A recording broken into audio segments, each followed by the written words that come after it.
Hola, ¿qué tal? ¿Cómo están? Vamos a dar continuidad a este tema que hemos venido desarrollando y que lleva por nombre contención y retención en ortodoncia. Vamos a anexar la palabra de estabilidad debido a la importancia que tiene, lógicamente, la estabilidad que nosotros logramos al colocar los órganos dentarios en la mejor posición para que estos, lógicamente, puedan tener una mayor estabilidad, valga la redundancia, al paso del tiempo. Bien, contención y retención y estabilidad en ortodoncia, la verdad es que es un tema que a todos los ortodoncistas nos debería de interesar debido a que forma parte de una etapa más o forma parte de una secuencia más de la planeación del tratamiento de ortodoncia. En muchas ocasiones creemos que la contención y la retención está totalmente separada de lo que es la planificación del tratamiento y es todo lo contrario. Finalmente la contención, la retención y la estabilidad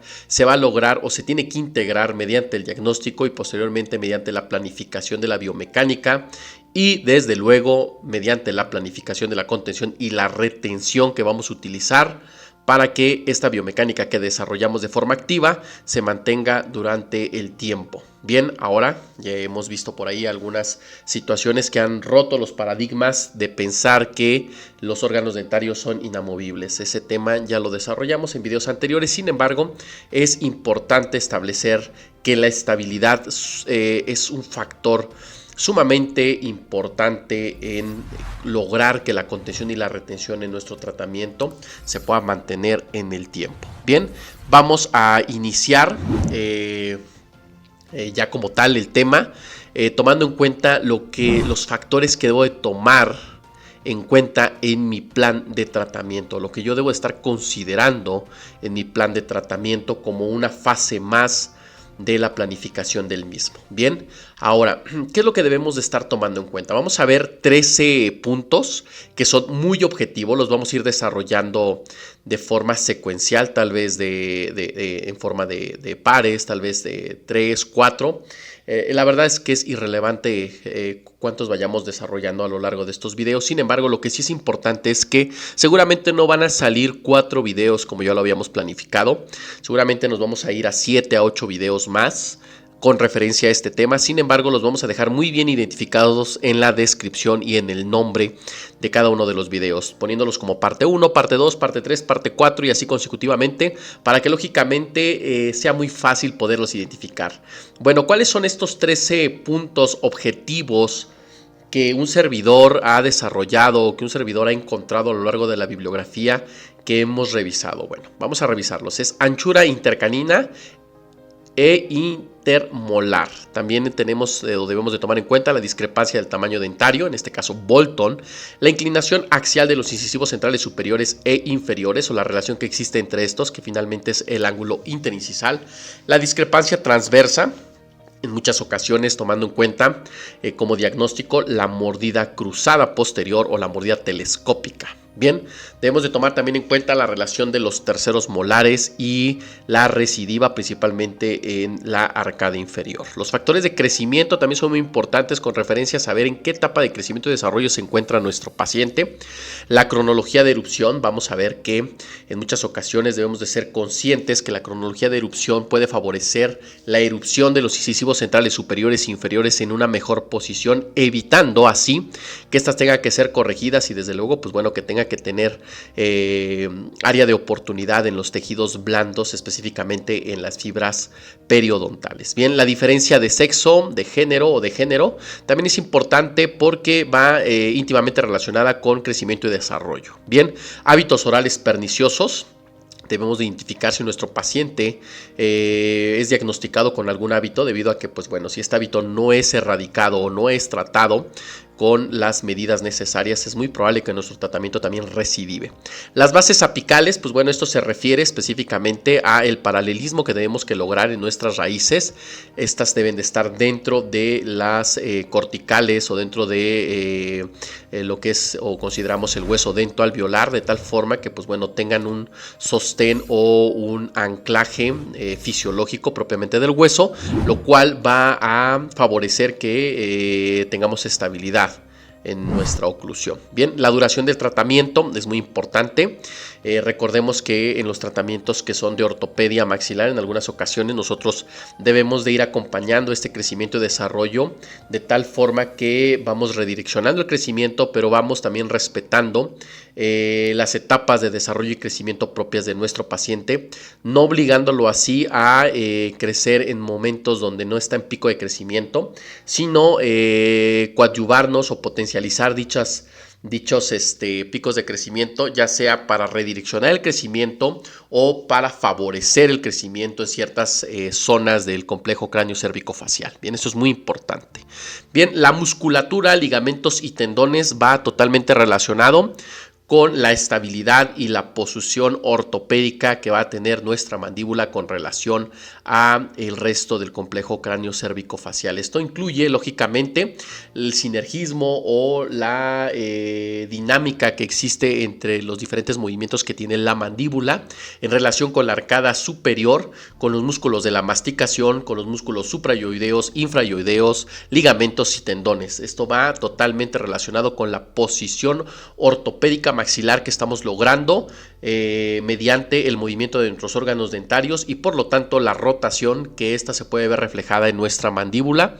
Esto va a ser muy importante al momento de emplear lógicamente el plano de oclusión como un aparato ortopédico, ya sean pacientes en crecimiento y desarrollo o pacientes a término de crecimiento. Esto es muy importante también tomarlo en cuenta porque finalmente la musculatura, los ligamentos y los tendones van a estar tal vez favoreciendo el crecimiento o tal vez favoreciendo esta estabilidad que van a tener las estructuras tales como los huesos. Bien, el tipo de tratamiento que vamos a desarrollar también en nuestro paciente es muy importante. No es lo mismo hacer un tratamiento convencional, donde estamos corrigiendo un ligero apiñamiento, a realizar un tratamiento camuflajeado, donde seguramente vamos a estar haciendo algunas extracciones de premolares o algunas extracciones de diferentes órganos dentarios para finalmente tener u obtener la mejor oclusión posible entre las arcadas. Bien, no olvidemos que también, lógicamente, el apartado de la ortodoncia quirúrgica, ya sea quirúrgica invasiva, que puede ser cirugía ortognática o quirúrgicamente o eventos quirúrgicos mínimamente invasivos, que pueden ser las corticotomías,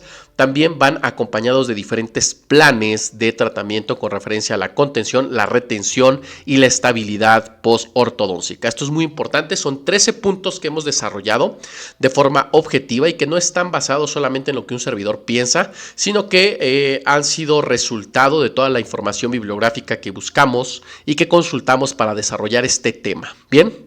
Vamos a iniciar con la anchura intercanina e intermolar. ¿Qué debemos de tomar en cuenta? Pues bueno, número 1, aquí lo estamos poniendo para irlo señalando los 13 puntos que vamos a estar revisando. Bueno, empezamos con el número 1. El número 1 nos dice que tenemos 4 puntos a tomar en cuenta. Primero, número 1, la anchura intercanina en pacientes sin aparatos de retención durante un periodo de 5 años o más muestran una tendencia notable a volver o aproximarse a la maloclusión original. Entonces, esto me recuerda mucho a lo que comentábamos en videos anteriores con referencia a contención y retención, donde decíamos que el ortodoncista tenía solamente dos opciones. Una, aceptar cierto grado de recidiva, o 2, aceptar la contención y la retención de forma permanente. Esto es muy importante.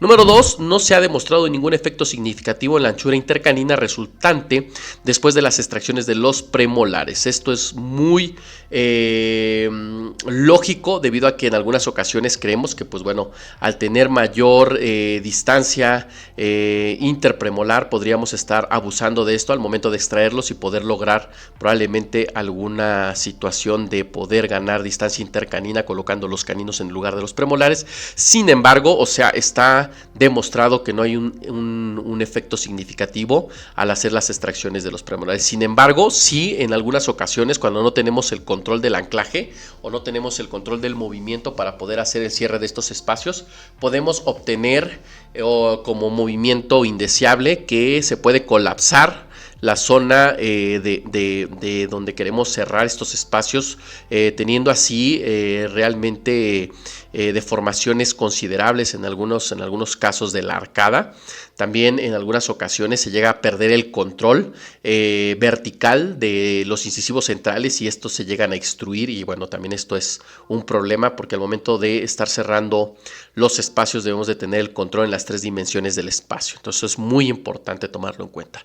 Número 3, la anchura intercanina original Cuando se emplea de forma coherente e inteligente, puede servir como una guía clínica muy útil para el diagnóstico y el tratamiento de ortodoncia. Esto no es otra cosa más que hacer lo que en alguna ocasión yo he mencionado en diferentes videos, hacer una biomecánica con sentido común, hacer un diagnóstico con sentido común, pensamiento crítico, coherente e inteligente. ¿Qué quiere decir esto?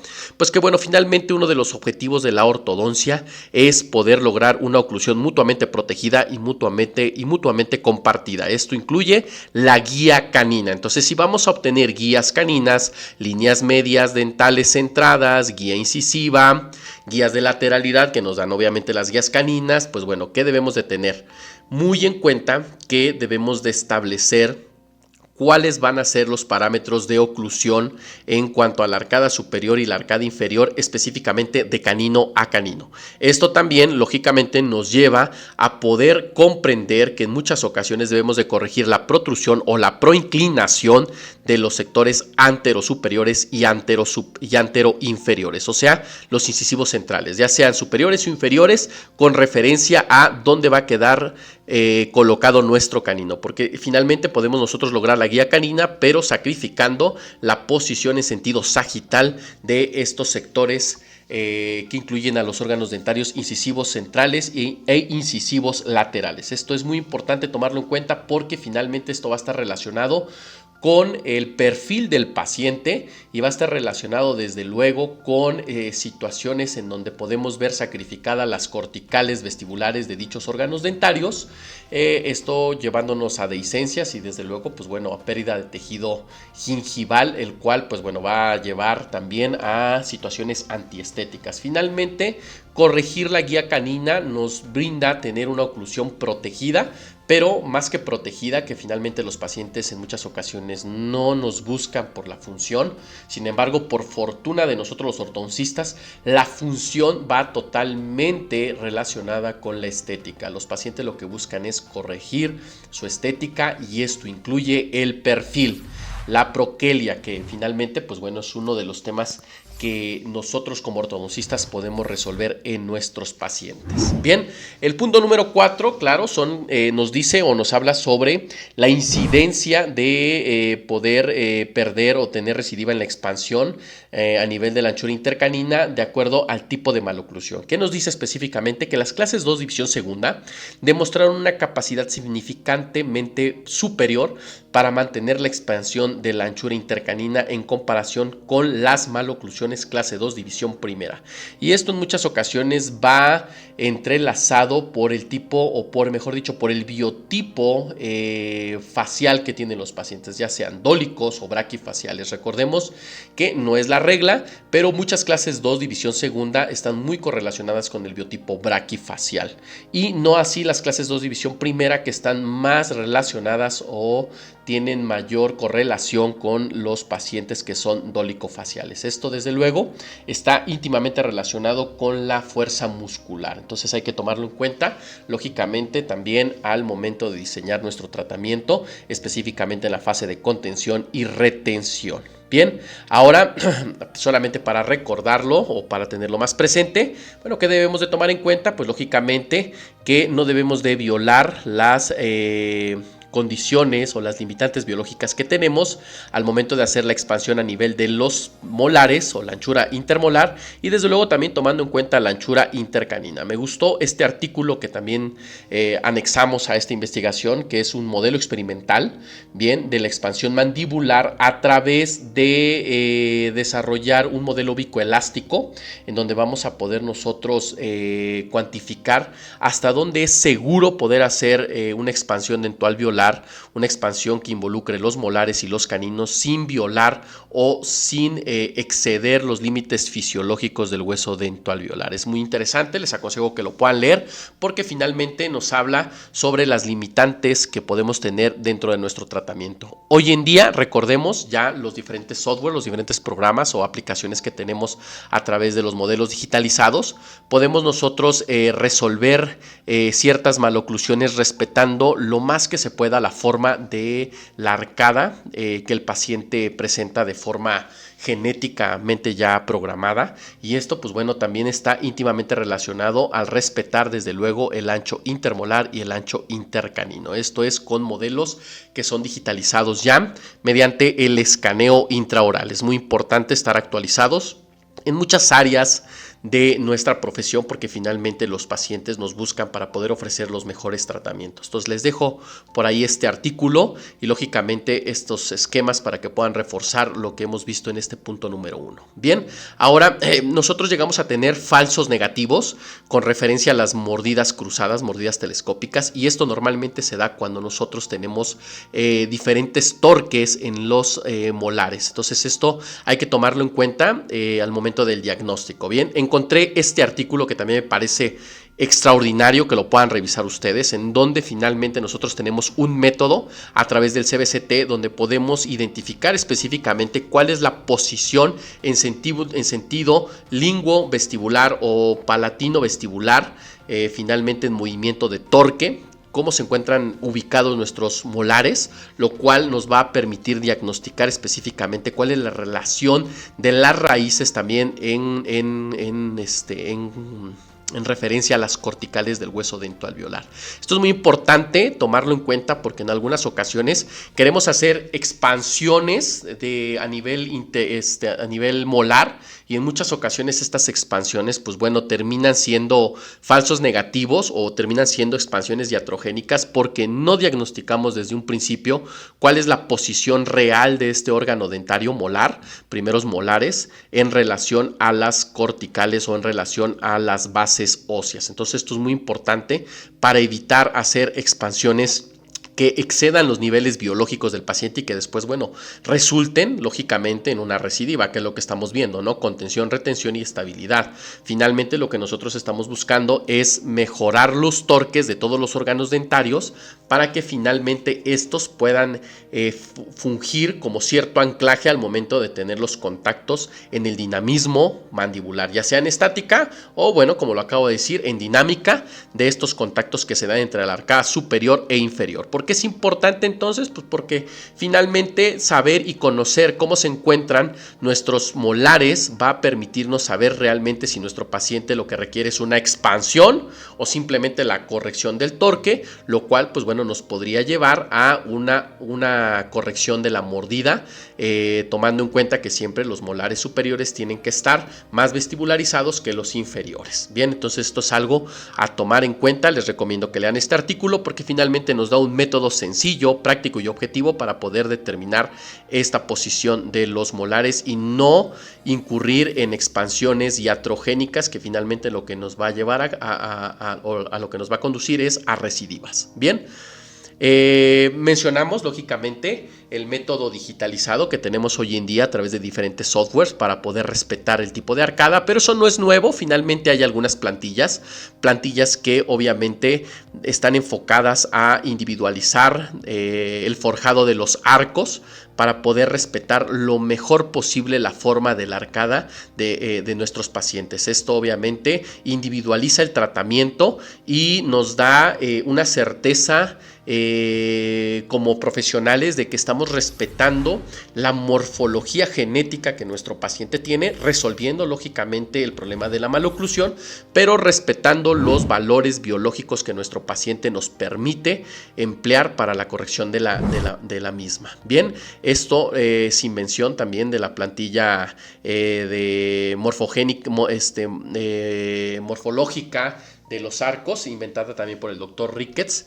La verdad es que esta plantilla es muy buena en el momento que nosotros hacemos en algunas ocasiones el forjado de arcos para finalización, o también nos llega a ayudar en algunas ocasiones para poder hacer los arcos 4x2 o arco utilitario o arco utility del doctor Robert Murray Ricketts. Entonces es importante, yo creo que este es uno de los elementos que deberíamos de tener todos los ortodoncistas para poder tener una mejor calidad en nuestros tratamientos, individualizándolos al tipo de arco en cuanto a la morfología que pueden estar presentando nuestros diferentes casos clínicos. Bien, importante también obviamente tener un un sustento muy bien fundamentado de lo que es el diagnóstico específicamente, me refiero al ancho molar, que en muchas ocasiones lo podemos diagnosticar en la radiografía póstero-anterior, la cual nos va a dar un panorama específicamente de cómo se encuentran nuestros primeros molares en relación